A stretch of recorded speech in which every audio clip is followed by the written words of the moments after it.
11th class की physics हमने start कर रखी है और इससे पहले हमने 2 का चैप्टर अपना कंप्लीट किया है। अब 2 के चैप्टर के बाद में हम स्टार्ट कर रहे हैं अपना चैप्टर नंबर 3 का, और जिसका नाम है सरल रेखा में गति। यानी कि चैप्टर का नाम है सरल रेखा में गति। तो सबसे पहले हम इन शब्दों का महत्व है, ये शब्द क्या क्या है उसके बारे में समझते हैं।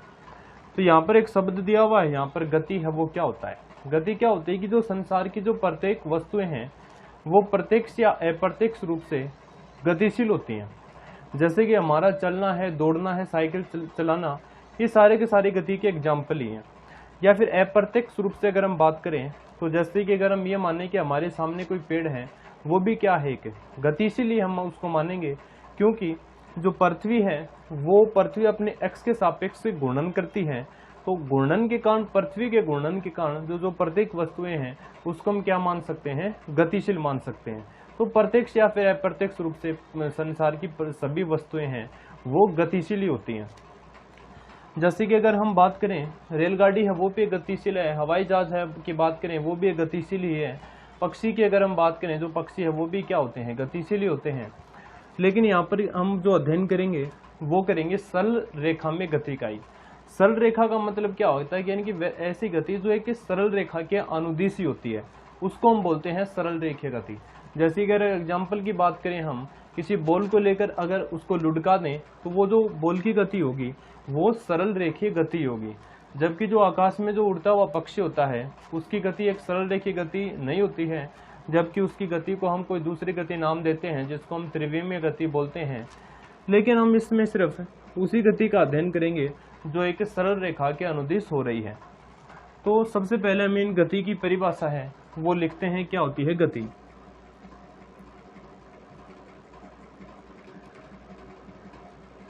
सबसे पहले हम लिखते हैं गति की परिभाषा। देखना, यदि किसी वस्तु की स्थिति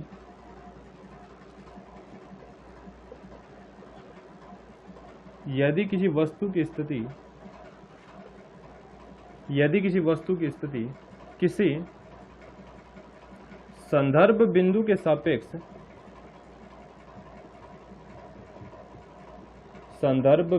सापेक्ष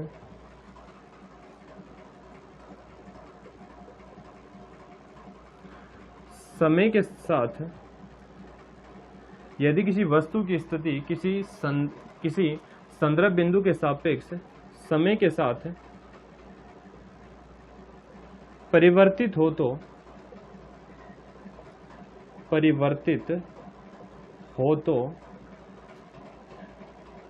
वह वस्तु गतिशील होगी। वह वस्तु क्या होगी? गतिशील होगी।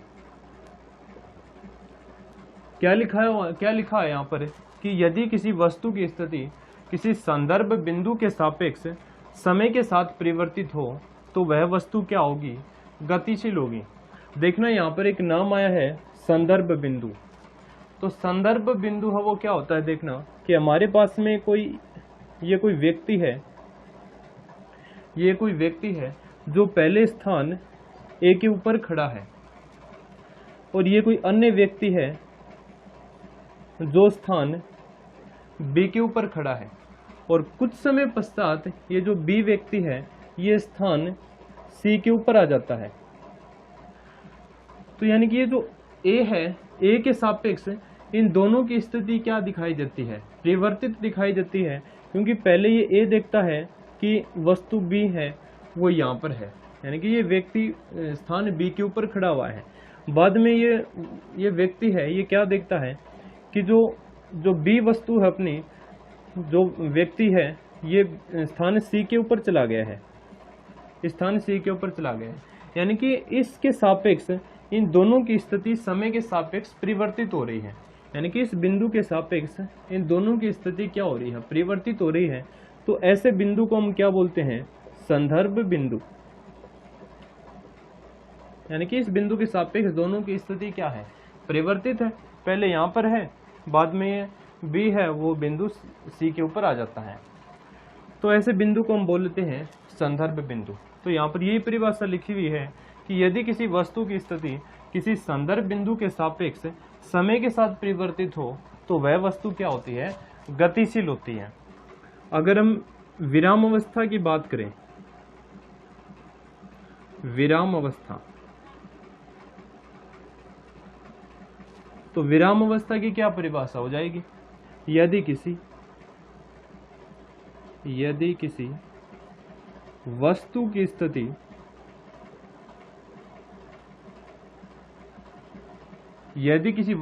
स्थिति किसी संदर्भ बिंदु के सापेक्ष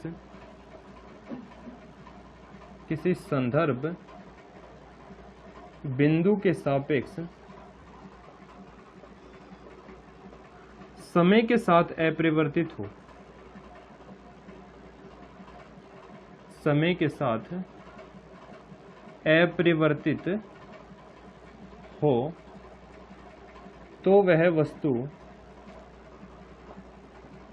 विराम अवस्था में होती है।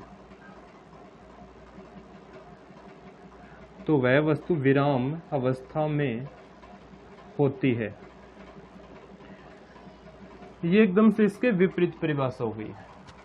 तो आपको गति समझ में आ गया होगा कि गति क्या होती है कि किसी वस्तु की स्थिति किसी संदर्भ बिंदु के सापेक्ष समय के साथ परिवर्तित हो तो वह वस्तु क्या हो जाती है, गतिशील हो जाती है। जैसे कि ये जो संदर्भ बिंदु था, इसको दोनों की स्थिति में क्या दिखाई देता है, परिवर्तन दिखाई देता है।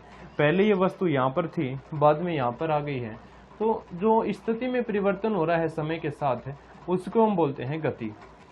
या फिर विराम अवस्था की बात करें, यानी कि जब वस्तु रुकी हुई हो, तो इसकी परिभाषा ये हो जाएगी कि यदि किसी वस्तु की स्थिति किसी निश्चित संदर्भ बिंदु के सापेक्ष समय के साथ क्या हो, परिवर्तित हो, तो वह वस्तु क्या हो जाती है, विराम अवस्था में हो जाती है।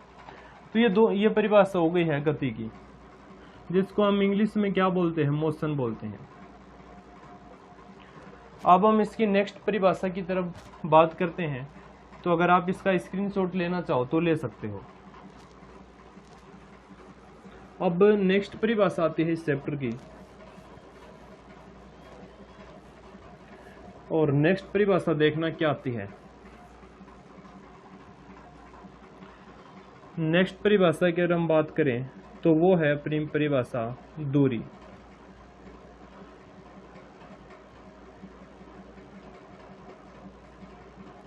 नेक्स्ट परिभाषा है अपनी दूरी। तो देखना दूरी क्या होती है। सबसे पहले हम इसकी परिभाषा है वो लिखते हैं, फिर आपको अच्छी तरीके से एग्जाम्पल के द्वारा आपको समझाएंगे गति के बारे में। यदि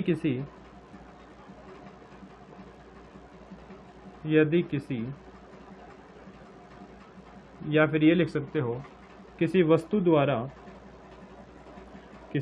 द्वारा निश्चित समय में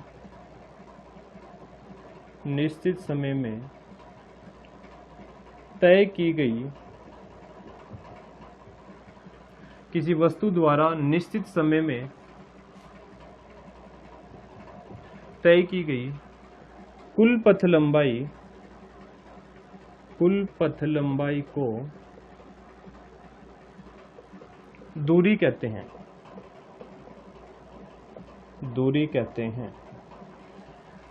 किसी वस्तु द्वारा निश्चित समय में तय की गई कुल पथ लंबाई को हम क्या कहते हैं, दूरी कहते हैं। देखना किस प्रकार से हम इसको समझेंगे। ये कोई वस्तु है, ए है, ये कोई वस्तु है अपने पास, या फिर ये कोई व्यक्ति है ए, जो पहले जाता है स्थान बी के ऊपर। ये व्यक्ति स्थान ए से चला है और स्थान बी के ऊपर पहुंच गया है। अब दोबारा से स्थान बी से चला और स्थान सी के ऊपर पहुंच गया है। अब दोबारा से ये व्यक्ति स्थान सी से चला है और स्थान डी के ऊपर पहुंच गया है। हम ये मान लेते हैं कि ये व्यक्ति जो ए से लेकर बी पर पहुंचा है, वह हम मान लेते हैं कितना है, 4 किलोमीटर चला है। ये हमने मान लिया कि ए से लेकर बी तक जो व्यक्ति चला है वो 4 किलोमीटर चला है, जबकि बी से लेकर सी तक जब आया वो, तब हम मान लेते हैं कितना किलोमीटर चला, 2 किलोमीटर चला। अब सी से लेकर डी तक ये 4 है, तो ये भी कितना होगा, इसके समांतर ही है, ये भी कितना होगा, 4 किलोमीटर होगा। तो जो व्यक्ति द्वारा चली गई कुल जो पथ लंबाई है वो देखना क्या हो जाएगी, व्यक्ति द्वारा चली गई कुल दूरी। तो कुल दूरी कितनी हो जाएगी, पहले व्यक्ति देखना कहां से लेके कहां तक चला है, एक तो ए से लेके बी तक चला, तो A B plus B C plus C D, और ये है किलोमीटर। अब देखना ए से लेके बी तक कितना चला है, 4 किलोमीटर, प्लस बी से लेके सी तक कितना चला, 2 किलोमीटर, प्लस सी से लेके डी तक 4 किलोमीटर। तो जो कुल जो उसकी पथ लंबाई है वो कितनी होगी, 4 और 2 6 और 10 किलोमीटर। तो जो व्यक्ति द्वारा जो तय की गई कुल पथ लंबाई है वो कितनी आ गई, 10 किलोमीटर आ गई। इसी को हम क्या बोलते हैं, इसी को बोला जाता है दूरी। यानी कि व्यक्ति यहाँ से चलना स्टार्ट किया था और ये कहाँ तक पहुँच गया है, डी तक पहुँच गया है। यानी कि व्यक्ति द्वारा जो निश्चित समय अंतराल में तय की गई कुल पथ लंबाई को ही हम दूरी कहते हैं। तो ये व्यक्ति चला था बिंदु ए से और कहाँ पहुँच गया, बिंदु डी तक। तो यहाँ से बिंदु ए से लेकर डी तक पहुँचने में उसने कितनी दूरी तय की है, उसी को हम टोटल कितना पथ लंबाई उसने तय की है, टोटल पथ लंबाई उसकी कितनी है, उसी को हम बोलते हैं दूरी। तो किसी वस्तु द्वारा निश्चित समय में तय की गई कुल पथ लंबाई को दूरी कहते हैं। जैसे कि कोई व्यक्ति है, पहले स्थान ए के ऊपर है, बाद में जाता है ये स्थान बी के ऊपर, और बाद में कुछ समय बाद में सी पर, और बाद में जाता है ये स्थान डी के ऊपर। तो जो बिंदु ए से लेके जो बी तक की जो दूरी है, बी पर पहुंचा है ये, उसको हमने 4 किलोमीटर मान लिया है। ये 2 किलोमीटर और ये 4 इसके समांतर है, तो ये भी कितना आएगा, 4 किलोमीटर आएगा। तो जो व्यक्ति द्वारा कुल दूरी है या फिर चलेगी कुल पथ लंबाई है वो कितनी आ जाएगी, 10 किलोमीटर आ जाएगी। तो जो दूरी को हम किस प्रकार से परिभाषित करेंगे, किसी वस्तु द्वारा या फिर किसी व्यक्ति द्वारा निश्चित समय में तय की गई कुल पथ लंबाई को दूरी कहते हैं। ये तो अपनी दूरी है। दूसरी बात अगर हम इसकी करें तो दूसरी बात यहां पर लिख रहे हैं, दूरी हमेशा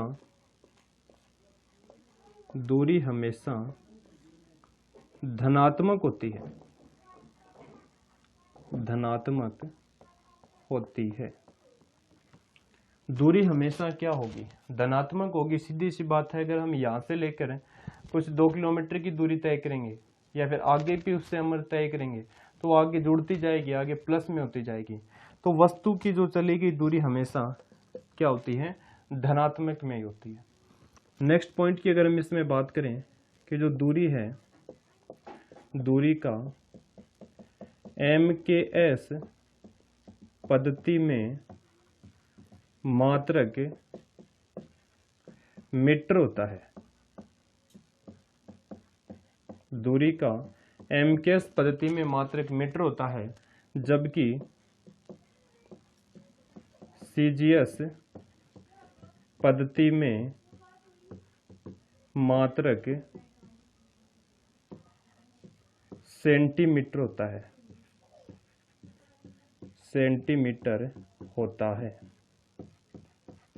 तो जो दूरी का MKS पद्धति में मात्रक है वो तो होता है मीटर, जबकि CGS पद्धति में मात्रक क्या होता है, सेंटीमीटर होता है। नेक्स्ट अगर पॉइंट की अगर हम बात करें तो जो दूरी है वो अपनी एक अदिश राशि होती है, यानी कि इसमें कुछ भी दिशा है वो नहीं होगी, यानी कि दिशा की इसमें कोई ज़रूरत है नहीं, क्योंकि अदिश है, इसमें दिशा है वो नहीं होती है। जैसे कि किसी भी दिशा में हम चल सकते हैं, तो इस दिशा में भी जा सकते हैं, इस दिशा में भी जा सकते हैं, इस दिशा में भी जा सकते हैं। इसलिए दूरी है वो कौन सी राशि होती है, अदिश राशि होती है। तो इस प्रकार से हम दूरी को अच्छे प्रकार से समझ सकते हैं कि किसी वस्तु द्वारा निश्चित समय अंतराल में तय की गई कुल पथ लंबाई को ही हम दूरी कहते हैं। एग्जाम्पल के द्वारा भी आपको यहाँ पर बताया गया है। तो जो कुल दूरी है वो कितनी आ गई है, यहाँ पर 10 किलोमीटर आ गई है, और दूरी का MKS पद्धति में मात्रक मीटर होता है, जबकि CGS पद्धति में मात्रक होता है सेंटीमीटर। दूरी हमेशा होती है धनात्मक में, और जो दूरी है वो अपनी अदिश राशि होती है। तो ये टॉपिक हमने अभी किए हैं। एक तो गति की परिभाषा हमने लिखी है और दूसरी दूरी की परिभाषा लिखी है। तो सबसे पहले हम गति और दूरी को आपको एक बार रिवाइज और करवाते हैं, फिर हम नेक्स्ट टॉपिक की तरफ है वो चलेंगे। तो सबसे पहले अगर हम बात करें गति की, तो गति मैंने आपको बताया है कि गति क्या होता है कि संसार में जो प्रत्येक वस्तुएं हैं वो प्रत्यक्ष या फिर अप्रत्यक्ष रूप से गतिशील होती हैं। जैसे कि हमारा चलना, दौड़ना, साइकिल चलाना या फिर रेलगाड़ी का चलना, हवाई जहाज का उड़ना, ये सभी के सभी हम गति के एग्जाम्पल में ही इसको मानते हैं। या फिर हम अप्रत्यक्ष की अगर हम बात यहाँ पर कर रहे हैं, जैसे कि कोई भी यहाँ पर कोई भी पेड़ है, जैसे कि आपके सामने कोई भी पेड़ है, वो आपको क्या लगेगा कि ये तो स्थिर है, यहाँ पर ये पेड़ स्थिर है। जबकि किसी अन्य व्यक्ति को जो रेलगाड़ी में जा रहा है उसको वही पेड़ गतिशील लगेगा, है ना। तो इसको बोलते हैं कि सापेक्षवाद बोलते हैं। जैसे कि आपको, जैसे कि आप यहाँ पर खड़े हो, इस तरह आप खड़े हो और आपके सामने पेड़ खड़ा है, तो आपको ये लगेगा कि ये पेड़ स्थिर है। जबकि कोई अन्य व्यक्ति जो रेलगाड़ी में जा रहा है उसको ये लगेगा कि ये पेड़ क्या है, गतिशील है। तो जो हम प्रत्येक वस्तु को गतिशील मानते हैं, और वैसे होती भी सारी की सारी वस्तुएं गतिशील ही हैं, क्योंकि पृथ्वी भी अपने अक्ष के सापेक्ष घूर्णन करती है। तो पृथ्वी के घूर्णन के कारण हम भी क्या करते हैं, हम भी घूर्णन करते हैं, जिसके कारण जो संसार की हम पूरी की वस्तुओं को मान सकते हैं कि वो क्या है, गतिशील होती हैं। तो गति की परिभाषा हमने लिखी थी कि किसी वस्तु की किसी निश्चित संदर्भ बिंदु के सापेक्ष जो समय के साथ में जो परिवर्तन होता है वस्तु की स्थिति में, और निश्चित संदर्भ बिंदु के सापेक्ष, तो हम उसको बोलते हैं गति। और इसका मैंने आपको संदर्भ बिंदु का ये भी बता दिया था कि संदर्भ बिंदु है वो क्या होता है। दोबारा से देखना, संदर्भ बिंदु ये होता है कि जैसे कोई भी व्यक्ति है वो पहले स्थान ए के ऊपर खड़ा है, स्थिर खड़ा हुआ है। ये क्या देखता है कि जो अन्य व्यक्ति है वो स्थान बी पर खड़ा हुआ है, और कुछ समय पश्चात ये जो व्यक्ति है, ये दूसरा व्यक्ति है, ये स्थान सी के ऊपर आ जाता है। तो इसके सापेक्ष इन दोनों की स्थिति में क्या हो रहा है, परिवर्तन हो रहा है। इस बिंदु के सापेक्ष इन दोनों की स्थिति में समय के साथ कुछ परिवर्तन हो रहा है। तो इस बिंदु को हम बोलते हैं संदर्भ बिंदु। ठीक है, तो ये हमने गति की परिभाषा पढ़ी है। जबकि अगला टॉपिक हमारा है वो आता है दूरी क्या होती है। तो दूरी क्या होती है, किसी वस्तु द्वारा निश्चित समय अंतराल में तय की गई कुल पथ लंबाई को ही हम दूरी बोलते हैं। किसी व्यक्ति द्वारा या फिर किसी वस्तु द्वारा निश्चित समय अंतराल में तय की गई कुल पथ लंबाई को दूरी कहते हैं। तो जैसे कि कोई व्यक्ति है, पहले ए के ऊपर खड़ा हुआ है, बाद में ये पहुंच जाता है बिंदु बी पर, बाद में कुछ समय बाद में सी पर, और बाद में आ जाता है ये डी के ऊपर। तो जो कुल इतने पथ की लंबाई जो तय की है उसी को हम बोलते हैं दूरी। ये 4 ये इसने तय की, 2 इसने ये तय की, 4 ये, तो जो कुल दूरी इसने तय की है वो हो गई 4, 2, 6 और 2 10 किलोमीटर। तो कुल पथ लंबाई को हम क्या बोलते हैं, दूरी बोलते हैं। या छोटी सी परिभाषा आपको अच्छी तरीके से इसको याद रख लेनी है। अब जो दूरी की अगर हम मात्रक की बात करें, अगर एमकेएस पद्धति में इसका मात्रक होता है मीटर। यह हमने चैप्टर नंबर 1 में भी आपको बताया था कि एमकेएस पद्धति में लंबाई को तो मापते हैं मीटर में, द्रव्यमान को मापते हैं किलोग्राम में, और समय को मापा जाता है सेकंड में। तो जो दूरी का एमकेएस पद्धति में मात्रक होता है मीटर, जबकि सीजीएस पद्धति में मात्रक होता है इसका सेंटीमीटर। और जो दूरी है वो अपनी एक अदिश राशि होती है। तो ये अपना दूरी का टॉपिक था। अब जो नेक्स्ट टॉपिक आता है वो आता है विस्थापन क्या होता है। तो देखना, विस्थापन के बारे में अब हम करेंगे। अब देखना विस्थापन क्या होता है। विस्थापन, इसको इंग्लिश में बोला जाता है डिस्प्लेसमेंट। तो सबसे पहले हम इसके लिखते हैं परिभाषा, किसी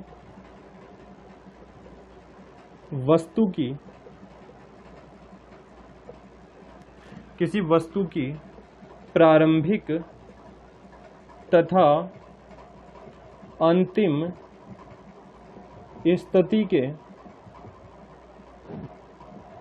किसी वस्तु की प्रारंभिक तथा अंतिम स्थिति के बीच का न्यूनतम पथ न्यूनतम पथ विस्थापन कहलाता है, विस्थापन कहलाता है। किसी वस्तु की प्रारंभिक तथा अंतिम स्थिति के बीच का न्यूनतम पथ विस्थापन कहलाता है। क्या प्रारंभिक है क्या अंतिम है, ये अब देखना हम इसको एग्जाम्पल के द्वारा हम समझते हैं। वही एग्जाम्पल ले लेते हैं जो हमने थोड़ी देर पहले दूरी का लिया है। ये कोई वस्तु ए है, जो ये कोई व्यक्ति है जो पहले स्थान ए के ऊपर है, बाद में आ जाता है बी के ऊपर, बाद में आता है सी पर और बाद में आता है डी के ऊपर। तो जो ए और बी है ये हमने माना था 4 किलोमीटर, ये हमने माना था 2 किलोमीटर और ये हमने मान ली ये इसके समांतर है, तो ये भी कितना आ गया 4 किलोमीटर। तो ये जो इसकी है ये इसको बोलते हैं ए को प्रारंभिक स्थिति, यानी कि चलना कहाँ से स्टार्ट किया है, ये है इसकी प्रारंभिक स्थिति। जबकि बिंदु डी क्या है, इसकी अंतिम स्थिति, अंतिम स्थिति। ये इसकी प्रारंभिक स्थिति है और ये इसकी क्या हो गई है, अंतिम स्थिति हो गई है। तो प्रारंभिक तथा अंतिम स्थिति के बीच का जो न्यूनतम पथ है, तो यहाँ से आपको न्यूनतम पथ देखना है, न्यूनतम पथ कौन सा होगा, और सीधी सी बात है न्यूनतम पथ होगा प्रारंभिक और अंतिम स्थिति के जो बीच का ही जो पथ है उसको हम जोड़ देंगे तो वही न्यूनतम पथ बनेगा। तो ये इसकी प्रारंभिक स्थिति है और ये इसकी अंतिम स्थिति है। चलना स्टार्ट किया था बिंदु ए पर, रुक गया है बिंदु डी के ऊपर, तो प्रारंभ हुआ था ए पर और अंत कहाँ हुआ इसका, बिंदु डी के ऊपर हुआ।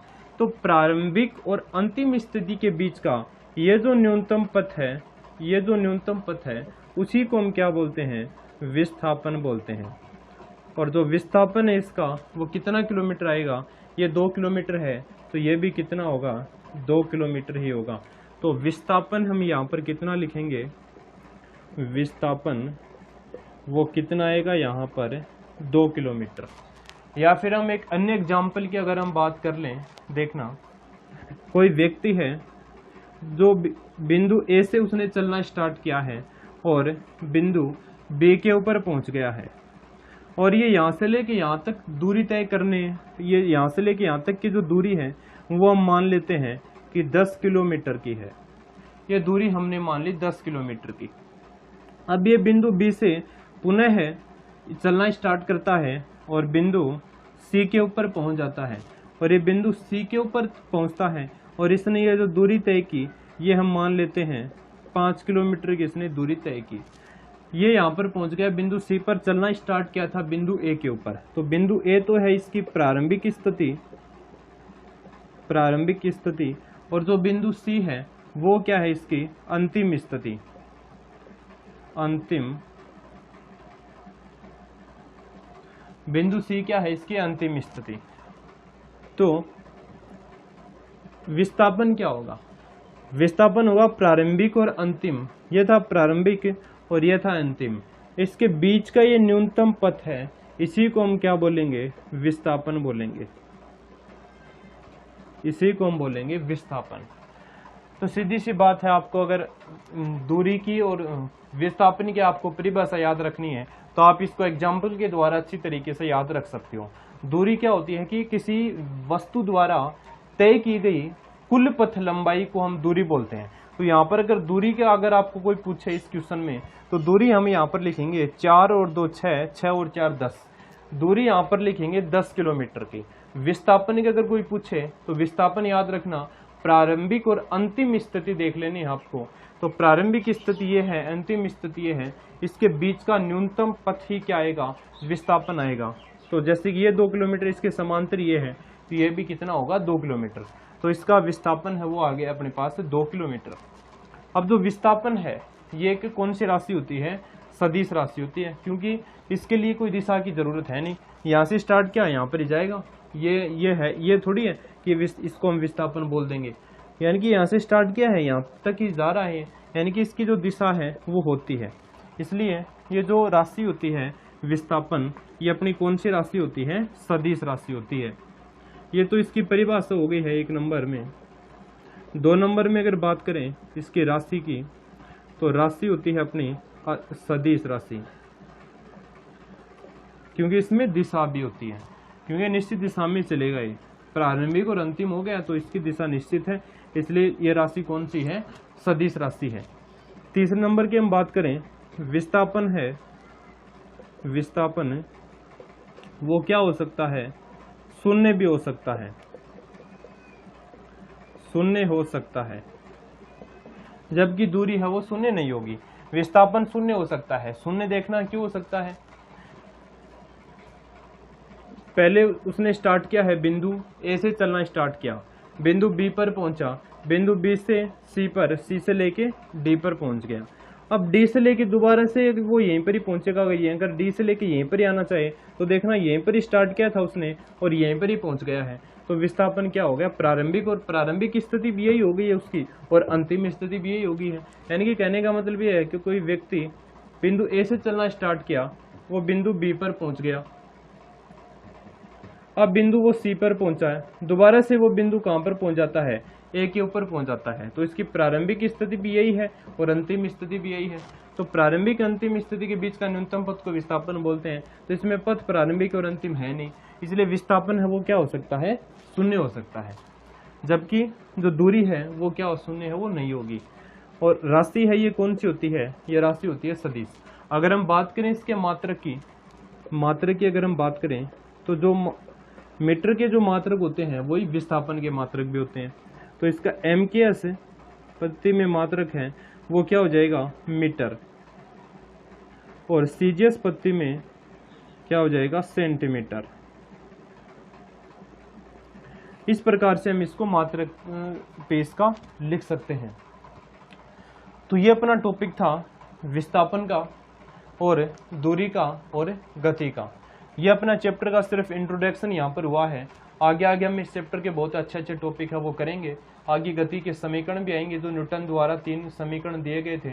जो पहला समीकरण ये दिया गया था v बराबर u प्लस 80, दूसरा समीकरण था s बराबर ut प्लस 1/2 80 की स्क्वायर और v की स्क्वायर बराबर u की स्क्वायर प्लस 2as। इस प्रकार से हम गति के जो तीनों समीकरण हैं उन तीनों समीकरणों का भी अच्छी तरीके से अध्ययन यहाँ पर करेंगे। तो अपना ये जो टॉपिक है, इस टॉपिक में हमने गति के बारे में पढ़ा है, दूरी के बारे में पढ़ा है और विस्थापन के बारे में पढ़ा है। तो आपको फटाफट से एक बार रिवाइज और करवाते हैं, फिर नेक्स्ट वीडियो में हम नेक्स्ट टॉपिक करेंगे। सबसे पहले अगर हम बात करें गति की, तो गति क्या होती है कि प्रत्येक वस्तु है वो गतिशील ही होती है। यानी कि यदि किसी वस्तु की स्थिति है वो किसी निश्चित बिंदु के सापेक्ष है, वो समय के साथ अगर उसमें परिवर्तन हो रहा है तो वो वस्तु क्या है, गतिशील है। बाद में हमने पढ़ा है दूरी की परिभाषा। तो दूरी क्या होती है कि किसी वस्तु द्वारा निश्चित समय में तय की गई कुल पथ लंबाई को ही हम दूरी बोलते हैं। और जो दूरी है वो एक अदिश राशि होती है और दूरी का मान हमेशा धनात्मक होता है। अगर इसकी बात करें अगर मात्रक की, तो MKS पत्ती में मात्रक होता है इसका मीटर, जबकि CGS पत्ती में मात्रक होता है सेंटीमीटर। अब बात करें इस विस्थापन की, विस्थापन होता है कि प्रारंभिक और अंतिम स्थिति के बीच का न्यूनतम पथ ही विस्थापन कहलाता है।